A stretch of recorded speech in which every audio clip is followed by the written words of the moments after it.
Hello everyone. Jim Jones and the People's Temple are stories that have fascinated me for decades.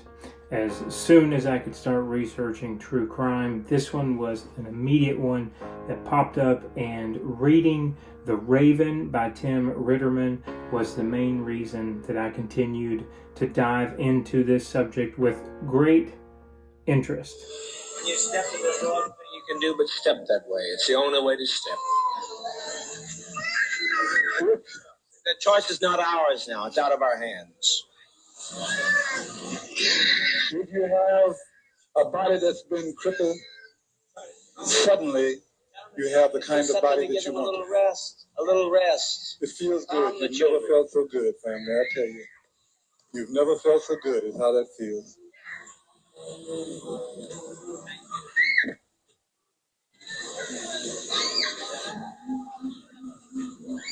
And I do hope that those attorneys will stay where they belong and don't come up here.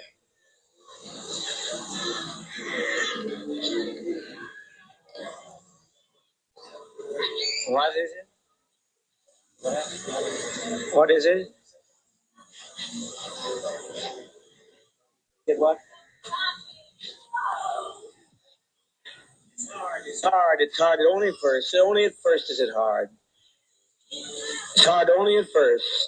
Living, you're looking at death. It only looks. Living is much more difficult. Raising up every morning and not knowing what's going to be the night's bringing. It's much more difficult. It's much more difficult. Today we're going to take a look at Jim Jones and his People's Temple, how he built this congregation, took them from small town Indiana to San Francisco, and finalized the entirety of these people in the remote jungles of Guyana that left over 900 people dead.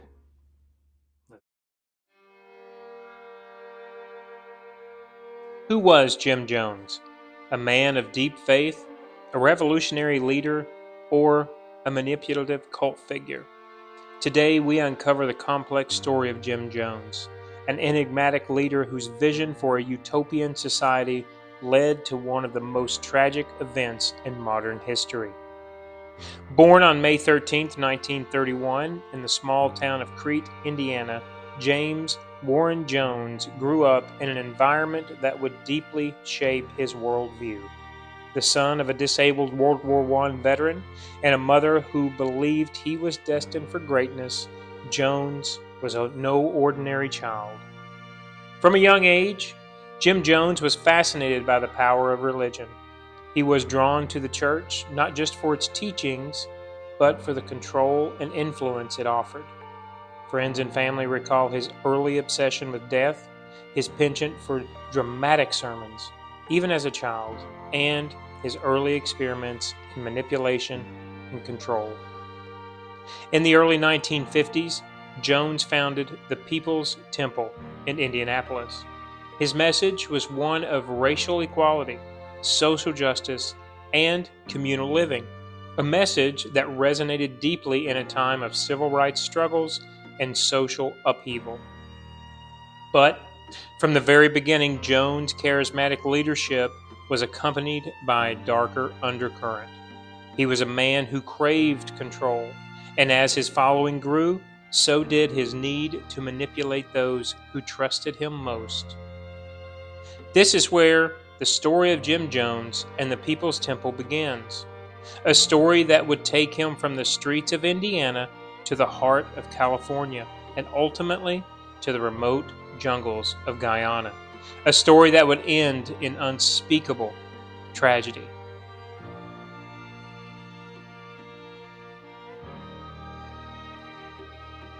As the 1960s unfolded, Jim Jones saw an opportunity. America was a nation divided by race, by class, by ideology. The civil rights movement was gaining momentum, and for many, the promise of equality seemed like a distant dream. It was in this climate that Jim Jones began to expand his influence, moving his church from the small town of Indianapolis to the bustling, progressive city of San Francisco. San Francisco in the 1970s was a city ripe for change, and Jim Jones positioned himself as a leader of that change. He built the People's Temple into a social and political force, attracting thousands of followers. The church's message was one of hope, equality, and activism. For many African Americans, the People's Temple offered a rare promise of racial harmony and social justice. But Jim Jones was more than just a preacher. He was a master of manipulation, skilled at reading people and understanding their deepest needs and fears. He used this skill to grow his congregation, offering not just spiritual guidance, but a sense of purpose, belonging, and safety in a world that often felt hostile. Jones' message was appealing, but it came at a cost. Behind the scenes, he was tightening his grip of his followers, demanding loyalty and obedience. The People's Temple was no longer just a church, it was becoming a movement, with Jones at its center. Jones understood the power of politics and sought to embed himself within the fabric of San Francisco's political scene. He courted the favor of influential politicians, including Mayor Greg Moscone and Assemblyman Willie Brown. These connections gave him legitimacy and protection, allowing him to operate with little scrutiny. The media too played a role in Jones's rise. For a time, he was celebrated as a visionary leader, a man who built a multicultural, multiracial community that stood as a beacon of hope in troubled times. But beneath the surface, darker currents were beginning to stir. As the People's Temple grew in power and influence, so too did Jones's paranoia and need for control. He began to see enemies everywhere, in the government, in the press, even among his own followers. It was this fear that would ultimately drive him to take his congregation to the remote jungles of Guyana in search of the perfect utopia. But the seeds of tragedy were already sown. Jim Jones was no longer just a preacher. He was becoming a political and spiritual force, one whose ambition and control knew no bounds. But as his power grew, so too did the dangers lurking beneath the surface.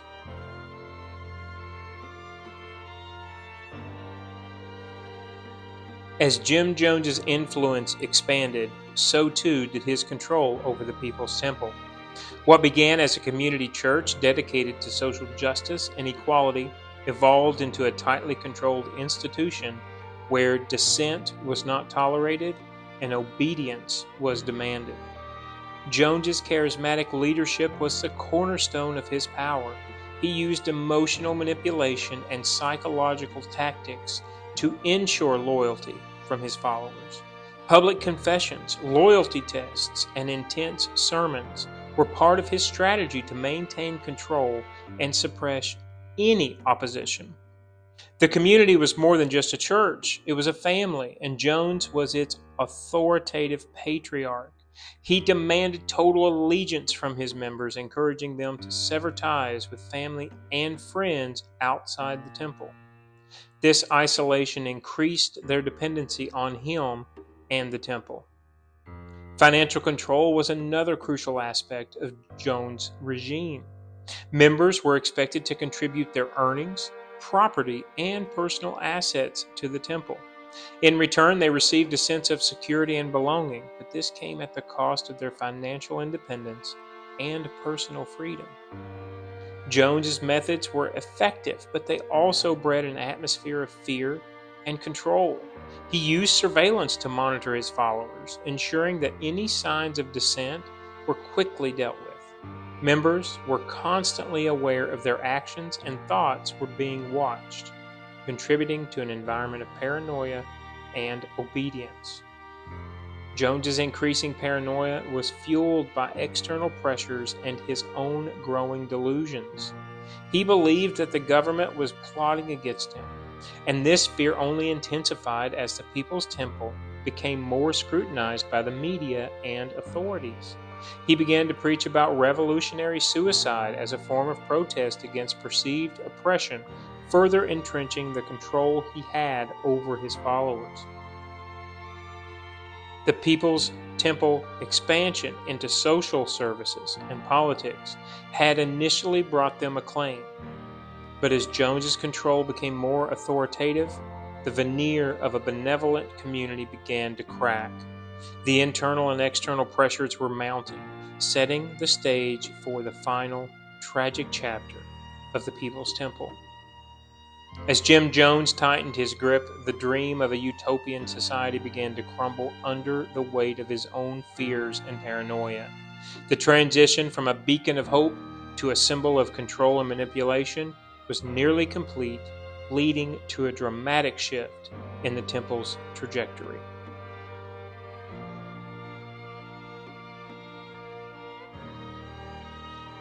In the mid-1970s, amid mounting pressure and growing paranoia, Jim Jones began planning a radical solution to his problems: a remote escape from the scrutiny of the outside world.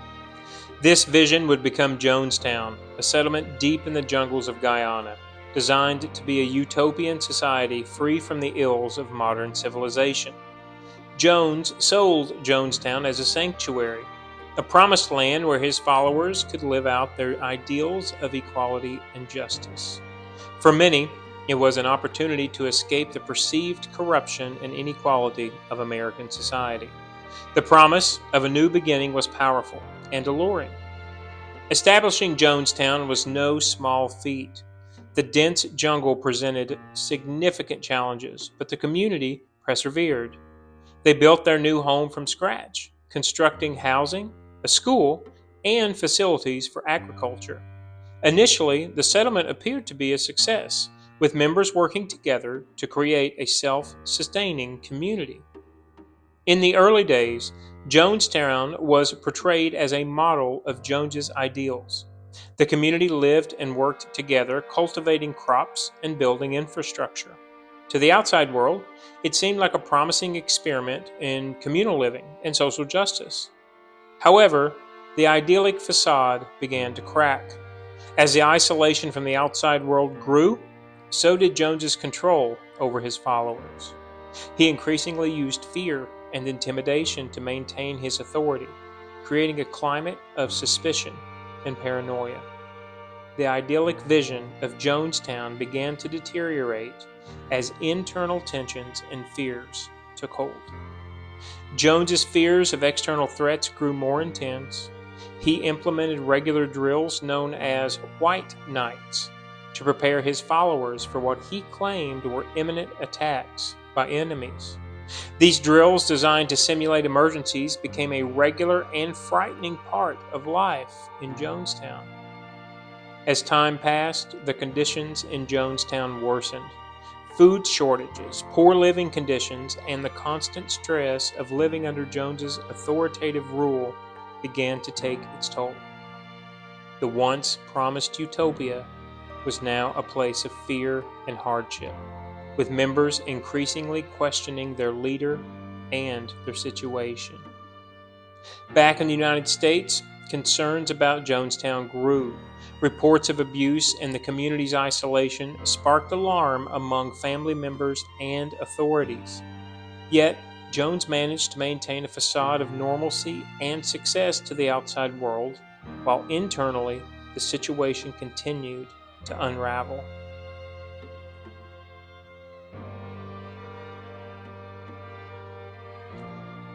As Jonestown's isolation deepened, so did the strain on its residents.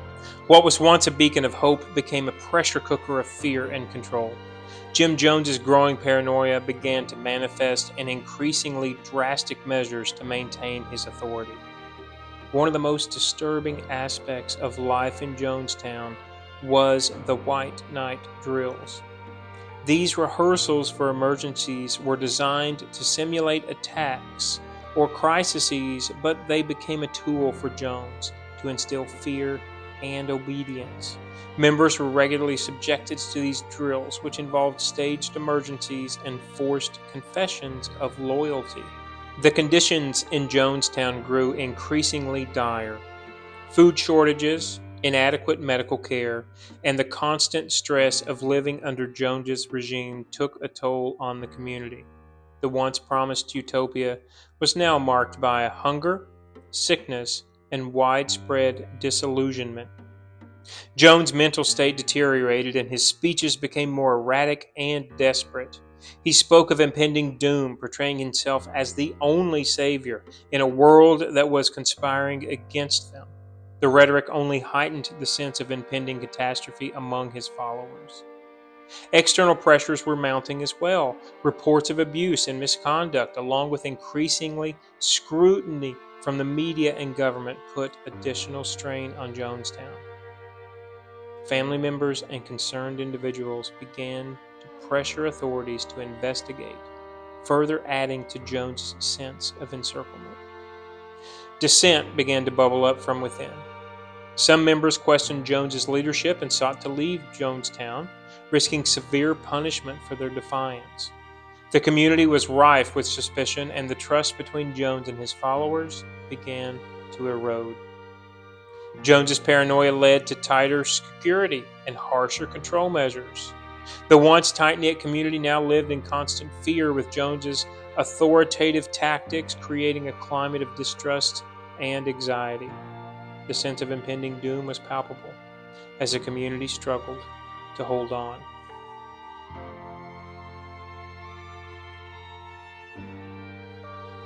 As the pressures of isolation, fear, and paranoia reached its peak, Jim Jones began to enact the final, devastating chapter of his plan.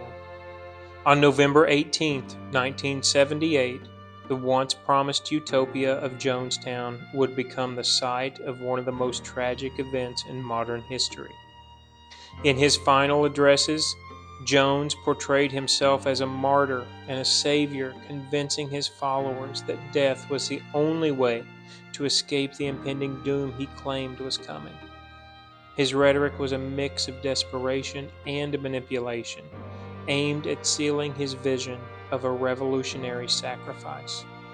Jones orchestrated what he termed a revolutionary suicide, a mass killing that he framed as an act of protest against the forces that he believed were out to destroy them. The method chosen was a cyanide-laced flavor aid administered to the members of Jonestown under the guise of a communal drink. The scene in Jonestown was one of utter despair and confusion. Followers, including many children, were urged to drink the poison. Some complied willingly, others were coerced, and chaos erupted as the reality of what was happening began to sink in. By the end of the day, more than 900 people had died, including Jim Jones himself. The Jonestown Massacre shocked the world and brought intense media scrutiny. The horrifying scenes of death and the chilling accounts of what led up to it became a global news sensation. In the wake of the massacre, investigations uncovered the full extent of Jones's manipulation and control. The tragedy led to a broader examination of cult dynamics and the dangers of unchecked authority. Jonestown became a grim reminder of the perils of charismatic leadership and the tragic consequences of extreme isolation and control.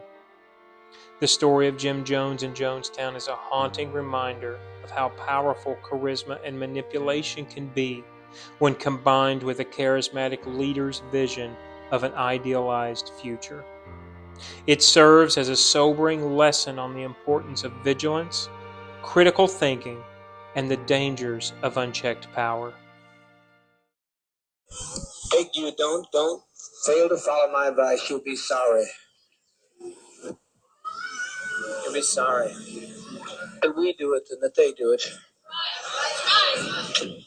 Must trust you. You have to step across. We used to think this world's not our home. Well, it sure isn't. As we were saying, it sure wasn't. He doesn't want to tell him. All he's doing, if they will tell him, assure these children. Some people assure these children of the relaxation of stepping over to the next plane. We've set an example for others. We've set 1,000 people who say we don't like the way the world is. Who's done it? take our life from us. We laid it down. We got tired. We didn't commit suicide. We committed an act of revolutionary suicide, protesting the conditions of an inhumane world. There you have it, guys. I know typically you don't see serious videos from me. I'm quite goofy and laid back and like to teeter along the lines of much more make-believe and fantastical things than what this one turned out to be. However, to kind of culminate into the Halloween season and my love of true crime, I can honestly tell you that starting this love, and I've told the channel many times, Julie got me into this. It kind of starts with, if someone tells you, hey, I want to start true crime, where do I begin? You either begin with Helter Skelter or Truman Capote's book. But that, Helter Skelter, was the first. Immediately became Raven as the second book, and then there's A Road to Jonestown. There is Jonestown Massacre. I think there is Jim Jones and His People. There are multiple books, multiple documentaries, and interviews with survivors and Jim's sons. However, for me, Raven ultimately is the ultimate book on Jim, on his history, on the people's history, and ultimately everything that happened in its final days. And so it's an excellent book. It's loaded with pictures. I enjoy both the audio and the physical book. And if you really want to know beginning to end and get into the mind of Jim, this is the one that you read. This one is an encyclopedia. I think it's well over 1,100 pages, and I just finished the audio book for the third time and decided I wanted to make a video to kind of dive into further accounts to show the channel. So as always, thank you for joining me, and happy spooky season as we wind that up. Happy Halloween, and I'll see you again next time very soon on another video.